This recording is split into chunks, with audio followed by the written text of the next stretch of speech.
ఒకప్పటి తెలుగు అమ్మాయి టాలీవుడ్ క్రేజీ హీరోయినే ఇప్పుడు లేడీ వకీల్ సాబ్ గా మారింది. అవును, ఒకప్పుడు టాలీవుడ్ లో క్రేజీ హీరోయిన్ గా మంచి గుర్తింపును ఈమె బుల్లితెర నటిగా తన కెరీర్ ను ప్రారంభించింది. ఆ తర్వాత ఈమె వెండితెరకు పరిచయమై పలు సినిమాల్లో హీరోయిన్ గా రాణించింది. తన అందం, అభినయంతో తెలుగు ప్రేక్షకులకు బాగా దగ్గరైంది ఈ తెలుగు అమ్మాయి. తన సినిమా కెరియర్ ప్రారంభంలో వరుస విజయాలను అందుకున్న ఈ అమ్మడు ఆ తర్వాత వరుసగా డౌన్ అయిపోయింది. దాంతో ఈమె సినిమా ఇండస్ట్రీకి గుడ్ బై చెప్పేసి రాజకీయాల్లో సెటిల్ అయిపోయింది. ఇక అదే సమయంలో లాయర్ కోర్స్ కూడా పూర్తి చేసి ప్రస్తుతం సుప్రీంకోర్టులో లేడీ వకీల్ సాబ్ గా పనిచేస్తుంది. భారతదేశ అత్యున్నత న్యాయస్థానం సుప్రీంకోర్టులో లాయర్ గా తన విధులను నిర్వహిస్తున్న ఈ లేడీ వకీల్ సాబ్ మరెవరో కాదు, రేష్మా రాథోడ్. ఈ రోజుల్లో అనే సినిమాతో టాలీవుడ్ ఇండస్ట్రీలో ప్రేక్షకుల దృష్టి మొత్తాన్ని తన వైపు తిప్పుకున్న అందాల తార రేష్మా రాథోడ్. రేష్మా తెలంగాణలోని భద్రాద్రి కొత్తగూడెం చెందిన వరంగల్ కాకతీయ యూనివర్సిటీలో తన చదువును పూర్తి చేసింది. ఆ తర్వాత హీరో వెంకటేష్, త్రిష జంటగా నటించిన బాడీగార్డ్ సినిమాలో హీరోయిన్ కి ఫ్రెండ్ గా నటించి ప్రేక్షకులను మెప్పించింది.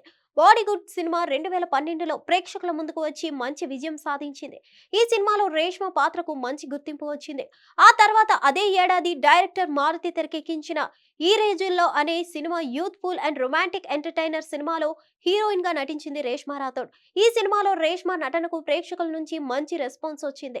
ఈ సినిమా కూడా బాక్స్ ఆఫీస్ దగ్గర సూపర్ హిట్ విజయం సాధించింది. హీరోయిన్ గా మొదటి సినిమాతోనే సూపర్ హిట్ సక్సెస్ ను తన ఖాతాలో వేసుకున్న రేష్మా ఆ తర్వాత హీరో ఉదయ్ కిరణ్ తో కలిసి జై శ్రీరామ్ అనే సినిమాలో నటించింది.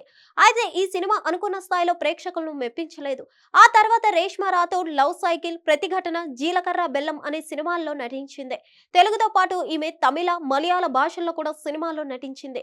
కానీ ఈమె నటించిన కొన్ని సినిమాలు పరాజయం పొందడంతో యాక్టింగ్ పూర్తిగా గుడ్ బై చెప్పేసి రాజకీయాల్లో చేరింది. రేష్మా రాథోడ్ బీజేపీ పార్టీలో కొనసాగుతుంది. అదే సమయంలో లాయర్ కోర్స్ పూర్తి చేసిన రేష్మా ప్రస్తుతం లాయర్ గా తన విధులు నిర్వహిస్తుంది. అయితే రేష్మా రాథోడ్ హీరోయిన్ గా పెద్దగా సక్సెస్ కాలేకపోయినప్పటికీ లాయర్ గా తనదైన శైలిలో రాణిస్తుంది.